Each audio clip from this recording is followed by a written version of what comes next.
Bank Nifty का ये 40,500 का सी, ठीक है, 6 अप्रैल का, उसका ये चार्ट है 5 मिनट का आपके सामने। और जब आपके पास इस तरीके से डायरेक्टली सी या फिर पी के चार्ट्स होते हैं, तो जो हम इंडेक्स देख के ट्रेडिंग करते हैं तो वो दिक्कत हमें नहीं होती है, ठीक है। तो अगर आपके सामने इस तरीके के चार्ट होंगे तो स्टॉप लॉस लगाने में कोई दिक्कत नहीं होगी। और जो भी स्ट्रेटेजी मैंने आपको बोला था कि जब हैमर तैयार होगा, ठीक है, देखिए आज का जो ट्रेड मैंने किस तरीके से लिया, आज मैं यहाँ पे डिस्कस करूँगा आपके साथ कि मैंने आज किस तरीके से ट्रेड लिया, किस तरीके से मैंने आज 53 पॉइंट्स बैंक निफ्टी में लिए। वो पॉइंट्स लेने के लिए मुझे काफ़ी देर लगा। और कहाँ पे यहाँ पे मैं आपको एक ट्रिक भी बताऊंगा इसमें कि आपको सेकंड एंट्री भी मिलती है हमारे इस स्ट्रेटेजी में। वो किस तरीके से मिलती है ये भी हम इस वीडियो में डिस्कस करेंगे। साथ ही साथ इस वीडियो में आपको बताऊंगा कि जो भी कॉल और पुट के जो चार्ट्स होते हैं और इंडेक्स के चार्ट जो होता है, तो इसमें हमें दिक्कत क्या हो सकती है और हमें क्यों ये चार्ट्स देखने चाहिए, ठीक है। क्योंकि ये चार्ट्स आपको सटीक जानकारी किस तरीके से देते हैं। अगर आपके पास ये चार्ट नहीं है कोई दिक्कत नहीं है, आप इंडेक्स पे भी ट्रेडिंग कर सकते हो, लेकिन इंडेक्स की ट्रेडिंग और इसकी ट्रेडिंग में क्या डिफरेंस है ये भी आज हम इस वीडियो में देखेंगे। और साथ ही साथ देखेंगे कि परसों क्या हो सकता है मार्केट में, ठीक है। तो दोस्तों मैं हूँ श्रीशैल और आप सभी का स्वागत करता हूँ आपके अपने YouTube channel trade with attitude में। देखिए दोस्तों, मार्केट आज ओपन हुआ, जैसे ओपन हुआ यहाँ पे सेलिंग देने लगा। तो अब यहाँ पे जो मार्केट जो भी करे, मैं तो वेट कर रहा था ये वाली कैंडल बनने का, ठीक है। कौन सी? ये जो हैमर है, ये हैमर बनने का मैं वेट कर रहा था। यहाँ पे इस तरीके का हैमर बनने का मैं वेट कर रहा था। तो यहाँ पर इस तरीके का हैमर बना और उसके बाद जैसे ही हैमर बना तो मैंने क्या किया, यहाँ पे हैमर के यहाँ तक नीचे तक स्टॉप लॉस लगाया, ठीक है। यहाँ तक नीचे तक स्टॉप लॉस लगाया और उसी हिसाब से रिस्क रिवॉर्ड जो है 1:2 यहाँ तक लगा दिया। तो 1:2 के नीचे ही मैंने अपना टारगेट भी लगा दिया था 385 का टारगेट लगा दिया।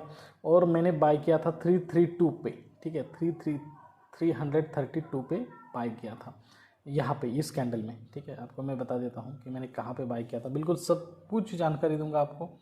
ये हैमर बनने के बाद ये जो कैंडल है उसमें यहाँ पे मैंने तुरंत बाय कर लिया, ठीक है। यहाँ पे मैंने तुरंत बाय कर लिया। यहाँ पे मार्क कर देता हूँ, 332 पे मैंने बाय कर लिया, ठीक है। यहाँ पे मैंने बाय किया और टारगेट लगा दिया है 385 का, ठीक है। लगभग यहाँ पर 385 का टारगेट लगा दिया। अब देखिए दोस्तों, ये जो मेरा ट्रेड बना था वो सुबह 9:45 पे मैंने एंट्री किया था। लेकिन उसके बाद यहाँ पर मार्केट नीचे आया, देखिए यहाँ पर, ठीक है। और यहाँ पर जहाँ पर हमारा स्टॉप लॉस था, स्टॉप लॉस हंट तो नहीं किया लेकिन स्टॉप लॉस के आसपास तक मार्केट है, 304 तक मार्केट है। और उसके बाद यहाँ पर बाइंग, ठीक है, बाइंग हुई और लगभग दोपहर 12:05 पे मेरा ट्रेड अचीव हो गया। और उसके बाद जब मैं तो ट्रेड से निकल गया, लेकिन मार्केट ने यहाँ तक हाई दिया, जो हाई दिया है, ठीक है, वो दिया है 444 का। मतलब यहाँ पे 100 पॉइंट मिल सकते थे, लेकिन मैंने यहाँ पे अपना 1:2 रेशियो लेकर निकल गया। क्योंकि और एक सेफ ट्रेडर्स को यही करना चाहिए कि मार्केट से सेफली किस तरीके से निकलना चाहिए, ये हमें यहाँ पे देखना चाहिए, ठीक है। तो यहाँ पे जो लॉजिक मैंने यहाँ पे बताया है कि हैमर बनने के बाद आपको इस तरीके से हैमर के नीचे स्टॉप लॉस लगाना चाहिए, उसके आगे वाली कैंडल में हाई के ऊपर एंट्री कर लेनी चाहिए। और आपको एक बात ध्यान में रखना है, एक तो आपका टारगेट जो है वो अचीव होगा या फिर एक तो आपका स्टॉप लॉस अचीव होगा, ठीक है। इन दोनों चीज़ों में से कुछ भी होगा। देखिए अब दोस्तों, यहाँ पर लॉजिक की बात यह है कि जब ये हैमर बनता है ना, ये हैमर क्यों बनता है, इसके पीछे के साइकोलॉजी जो है वो जानने के लिए आप मेरा हैमर का कैंडलस्टिक पैटर्न का वीडियो भी देखिए। मैं आज वो आउटरो में रखूँगा, वो भी देखिए, वहाँ पे साइकोलॉजी मैंने बिल्कुल बताई है, लेकिन यहाँ पर भी थोड़ा एक्सप्लेन करूँगा। देखिए, जब भी हैमर मार्केट में बनता है तो वो एक इंडिकेशन देता है कि अब सेलर्स अपनी पावर लूज़ कर रहे हैं और बायर्स उनके ऊपर हावी हो रहे हैं धीरे धीरे, ठीक है। और यहाँ पर एक्चुअली ऑपरेटर या फिर बड़े बड़े जो लोग होते हैं, वो हैमर जब बनता है तो वो उनकी तरफ से ज़्यादा बन जाता है, ठीक है। तो ये जो एरिया होता है हैमर का पूरा एरिया एक बाइंग जोन, मतलब डिमांड जोन बन जाता है। तो आप कभी भी बैक टेस्टिंग करो कि यहाँ पे हैमर के ऊपर जाने के बाद जब भी कैंडल्स नीचे आती है तो मैक्स टू मैक्स ये कैंडल यहाँ से फिर बाइंग देती है, तो जब भी आप देखो यहाँ पर अगर आप स्टॉप लॉस लगाते हो हैमर के नीचे और गलती से आपका स्टॉप लॉस हंट भी हो गया तो थोड़ा सा और नीचे आने तक वेट करना। जैसे कि मैंने आज स्टॉप लॉस लगाया था 302 पे, तो आप क्या करना, समझो अगर आपका 302 के नीचे आया था 290 तक वेट करना, 290, या फिर वो जो कैंडल है, जो कैंडल 5 मिनट की कैंडल है, जब आपका स्टॉप लॉस हंट करेगी इस तरीके से, ठीक है, इस तरीके से, और नीचे नीचे जा रही है, तो वहाँ पे वेट करना, उसकी क्लोजिंग तक वेट करना, और उसके अगली कैंडल के, तो मैं आपको यहाँ पे गारंटी दूंगा कि वो जो कैंडल नीचे जा रही है ना, वही कैंडल दोबारा एक हैमर बन के ऊपर आएगी, ठीक है। और अगर नहीं आए तो उसके बाद वाली जो कैंडल बनेगी ग्रीन, वो बहुत ज़्यादा इस तरीके से ऊपर आएगी और वहाँ पे बाइंग देगी।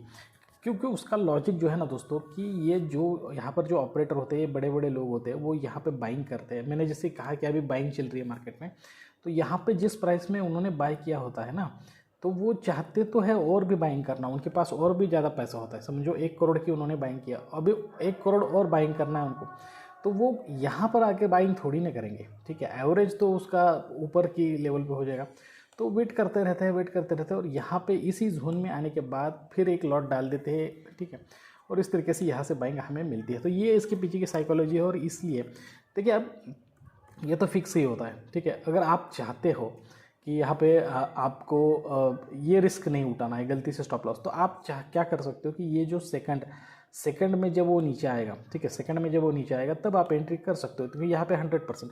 लेकिन मैं यहाँ पे फर्स्ट टाइम एंट्री इसलिए करता हूँ कि गलती से अगर यहाँ पे भी हमारा टारगेट अचीव हो गया, तो यहाँ पे हम 1:2 भी मिलता है, और यहाँ से मुझे पता रहता है कि यहाँ से नीचे आने के बाद, इस जोन में आने के बाद फिर बाइंग लेगा, तो यहाँ पे हमारे लिए 2 ट्रेड बन सकते हैं। फिर एक बार आप यहाँ पे दूसरे ट्रेड के लिए एंट्री कर सकते हो, और यहाँ पर हम 1:1 या फिर 1:2 लेकर यहाँ पर निकल जाता। तो ये आपको साइकोलॉजी किस तरीके से लगी, ये आपको किस तरीके से लगी, ये प्लानिंग, अगर आपको ये प्लानिंग अच्छी लगी है ये इस वीडियो में मैंने जो बताई है, तो प्लीज़ नीचे कमेंट सेक्शन में डालिए, लाइक करें हमारे वीडियो को, और अभी तक आपने सब्सक्राइब नहीं किया तो सब्सक्राइब जरूर करें। आप बैक टेस्टिंग कर सकते हैं, आपकी बैक टेस्टिंग के लिए मैं यहाँ पर और भी आपको 1-2 एग्जांपल यहाँ पे दिखाऊंगा। देखिए यहाँ पे हैमर बना है, यहाँ से नीचे आने के बाद यहाँ पर एक हैमर बना है, अगर आपने इसके नीचे स्टॉप लॉस लगा दिया, यहाँ से एंट्री कर ली, उसके बाद भी यहाँ पर नीचे आया है मार्केट थोड़ा सा, फिर एक बार हैमर बना है, फिर ऊपर गया, फिर नीचे आया, फिर हैमर बनाया, मतलब यहाँ पे जो हो रहा है तो बाइंग हो रही है। और भी एक एग्जांपल आपको दिखाऊंगा जहाँ पे हैमर बना और उसका स्टॉप लॉस भी हंट हुआ, और जैसे ही स्टॉप लॉस हंट हुआ उसके बाद उसमें कितनी सारी बाइंग हुई। तो इसके लिए हम इंडेक्स में चलते हैं। देखिए इंडेक्स में आपको यहाँ पे समझाता हूँ, इंडेक्स में आपको क्लियर कट आइडिया यहाँ पे मिल जाएगा कि हैमर का जो स्टॉप लॉस है वो किस तरीके से हंट होता है, और ये मार्केट में हमेशा चलता रहता है दोस्तों, हमेशा चलता है। देखिए यहाँ पर, देखिए यहाँ पे मार्केट ने हैमर बनाया है, ठीक है। अब यहाँ पे मैं आपको समझाता हूँ, यहाँ पे हैमर बनाया, ठीक है। अब इसका स्टॉप लॉस समझ लो आपने यहाँ पे लगा दिया, ठीक है। अब यहाँ से मार्केट ऊपर गया, फिर यहाँ से नीचे आया, ठीक है, और यहाँ से उसके स्टॉप लॉस के आसपास आया, ठीक है, और स्टॉप लॉस हंट ही कर दिया। देखिए इसको लो को ब्रेक कर दिया, इसके लो को ब्रेक कर दिया, और उसके बाद जो यहाँ पे हमें रैली देखने को मिली है, ठीक है, देख सकते हैं आप, ठीक है। तो ये चीज़ होती है दोस्तों, इस चीज़ को इसलिए मैं कहता हूँ कि लोअर लो जो होते हैं, जो लोअर लो या फिर सपोर्ट एरिया है, या फिर या फिर ये हायर एरिया, ठीक है, हायर हाइज, इनको ब्रेक करने के बाद आपको अगर एंट्री करते हो तो आपको अच्छा खासा यहाँ पे प्रॉफिट होने के चांसेस ज़्यादा होते हैं। तो यहाँ पर मैंने आपको समझाया कि किस तरीके से हमें हमारी स्ट्रैटेजी यहाँ पे करनी चाहिए, ठीक है दोस्तों। वीडियो ज़्यादा लंबा ना बने इसलिए अब यहाँ पर हम चलते हैं इंडेक्स में, और यहाँ पर मैं सभी यहाँ पर ड्राइंग्स निकाल देता हूँ और देखेंगे कि परसों हमें किस तरीके से ट्रेड लेना चाहिए, ठीक है। जैसे दोस्तों मैंने आपको पहले ही एक्सप्लेन किया है कि यहाँ पर बाइंग चल रही है, और हम लोग क्या करते हैं कि हम लोग सेल करते हैं, वो लोग बाय करते हैं। देखिए हम लोग सेल करते हैं, वो लोग बाय करते हैं, तो यहाँ पे बहुत ज़्यादा बाइंग चल रही है, अभी भी मार्केट में चल रही है, ठीक है। और अब यहाँ पे मैं आपको यहाँ पे समझाऊँगा कि किस लेवल के नीचे आने के बाद हमें समझना है कि हमें सेलिंग साइड पे जाना चाहिए। तो उसकी जो लेवल है, तो अभी मार्केट देखो यहाँ पर ज़रा सा स्लो हो चुका है, ऐसा मुझे लग रहा है। देखिए इस लेवल, कल के लेवल के आसपास ही मार्केट घूम रहा है, ठीक है। तो आज जो उसने ये जो लेवल्स दिए हैं वो दिए हैं यहाँ पे, ठीक है। तो अब देखो दोस्तों, अगर मार्केट यहाँ से नीचे आता है, ठीक है, और अगर 40,500 के नीचे मार्केट चला आएगा, 40,500 के नीचे जब मार्केट चलाएगा और उसके ऊपर नहीं जा रहा और इस तरीके से प्राइस एक्शन बना रहा है, तो हमें समझ में आना चाहिए कि अब उन्होंने लोगों ने सेलिंग करना शुरू कर दिया है, तो मार्केट में सेलिंग शुरू हो गई है। तो जब सेलिंग वाला ट्रेड बनेगा तब हम सेलिंग की तरफ जाएगी। लेकिन अगर 40,500 के नीचे बैंक निफ्टी नहीं आ रहा, ठीक है, कल के दिन, ठीक है, बैंक निफ्टी कहीं पे भी ओपन हो, अगर यहाँ पे पहले आपको ओपन होने के बाद सेलिंग दे रहा है और यहीं से ऊपर जा रहा है, यहाँ पर हैमर वगैरह बनाना है, तो आप यहाँ पर भी एंट्री कर लो, ठीक है, एंट्री कर लो और यहाँ से अच्छा खासा प्रॉफिट लेके निकल जाओ, ठीक है। तो इस तरीके से अगर नीचे की तरफ एक आधा हैमर बनता है या फिर इस तरीके का प्राइस एक्शन का, ठीक है, प्राइस एक्शन का चार्ट बनता है कैंडल्स का, तो इस तरीके से आपको यहाँ पे एंट्री कर लेनी चाहिए बाइंग साइड पे, कॉल साइड पे। तो वो मार्केट देख के जो भी मैंने अभी एक्सप्लेनेशन किया है बिल्कुल उसी तरीके से अपॉर्चुनिटी ढूंढिए, जल्दबाजी ना करें, ठीक है, जल्दबाजी बिल्कुल भी ना करें। जैसे कि यहाँ पे दूसरा हैमर, दूसरी कैंडल वही हैमर बनाए तो तुरंत वहीं पे एंट्री कर ली, ऐसा मत करना, ठीक है। अगर ऐसे मार्केट ओपन होने के बाद जल्दी तुरंत हैमर दिखाता है तो तुरंत एंट्री ना करें, थोड़ा सा मार्केट को मूव होने दीजिए, उसके बाद आपको एंट्री लेने के लिए कोशिश करनी चाहिए, ठीक है। पुट साइड के लिए भी मैंने ये आपको बता दिया कि जैसे कि मार्केट अगर यहाँ से ओपन हुआ फिर ऊपर गया तो यहाँ पे बहुत ज़्यादा बाइंग हुई है, और अगर यहाँ पे कोई एक शूटिंग स्टार या फिर इन्वर्टेड हैमर बनाता है, ठीक है, और इस तरीके से ऊपर चला जाता है और इसके ऊपर नहीं जा रहा फिर, ठीक है, ये जो लो बना के इसके ऊपर नहीं जा रहा, तो इस वाले लो में अगर आपको यहाँ पे कोई शूटिंग स्टार या फिर हैमर दिखाई दे तो इसके ऊपर स्टॉप लॉस लगा के आप 1:2 रेशो में यहाँ पर भी ले सकते हैं। लेकिन ये शायद रिस्की हो सकता है क्योंकि अभी उनकी बाइंग चल रही है, जब तक इस 40,500 के लेवल के नीचे इस तरीके से पैटर्न बनेगा तब तक ये रिस्की है, लेकिन ले सकते हैं स्टॉप लॉस लगा के, स्टॉप लॉस को फॉलो करेंगे तो कोई दिक्कत नहीं आएगी।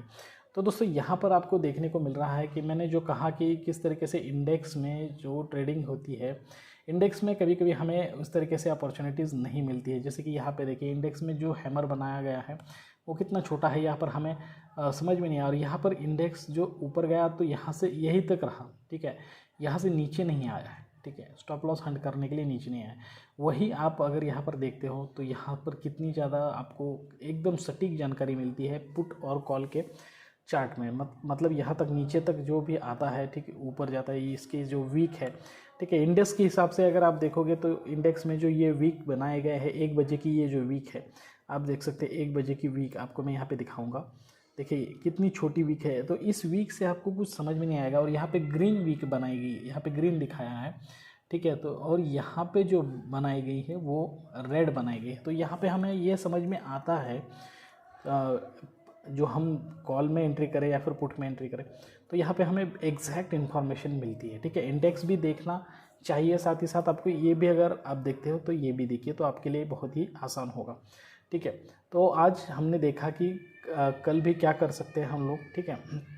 तो अब कल के लिए यहाँ पे सपोर्ट रेजिस्टेंस निकालेंगे और बिल्कुल 15 मिनट में चल के सपोर्ट रेजिस्टेंस काफ़ी इंपॉर्टेंट है, सपोर्ट रेजिस्टेंस निकालना एक स्किल का काम है, ठीक है। जिसे भी ये ठीक तरीके से निकालने आ जाए तो उसके लिए बहुत ही बढ़िया होता है सपोर्ट रेजिस्टेंस, क्योंकि सपोर्ट रेजिस्टेंस के हिसाब से ही हम ट्रेड करते हैं सभी लोग। ये देखिए यहाँ पे हो गया इसका सपोर्ट और यहाँ पे हो गया इसका रेजिस्टेंस, पुल बैक नहीं, क्योंकि मार्केट बहुत ही छोटे रेंज में ट्रेड कर रहा है, ठीक है, तो पुल बैक यहाँ पर नहीं निकालेंगे, ठीक है। तो यहीं पर आपको मैं यही बोल रहा हूँ दोस्तों कि अगर सपोर्ट रेजिस्टेंस के ऊपर चला जाता है, इसके ऊपर तो बाइंग करने के लिए कोई कैंडल है भी नहीं, तो ज़्यादा ऊपर जाने के चांसेस मुझे नहीं लग रहे हैं। तो यहाँ पे यहाँ पर नीचे अगर आता है, ठीक है, तो जो भी आपको प्राइस एक्शन दिखाई दे जो हम डिस्कस करते हैं वीडियो में, बिल्कुल उसी तरीके से स्टॉप लॉस लगा के ट्रेड लेना है। तो दोस्तों अगर ये वीडियो आपको इन्फॉर्मेटिव लगा है तो प्लीज़ हमारे चैनल को लाइक करें, शेयर करें, सब्सक्राइब करें, ज़्यादा से ज़्यादा अपने दोस्त और रिश्तेदार के साथ इस चैनल को शेयर कीजिए। जल्दी आप सभी के साथ इस तरीके के इन्फॉर्मेटिव वीडियो लेकर मैं हाजिर हूँगा, तब तक के लिए दीजिए इजाज़त। Thank you very much, bye bye दोस्तों।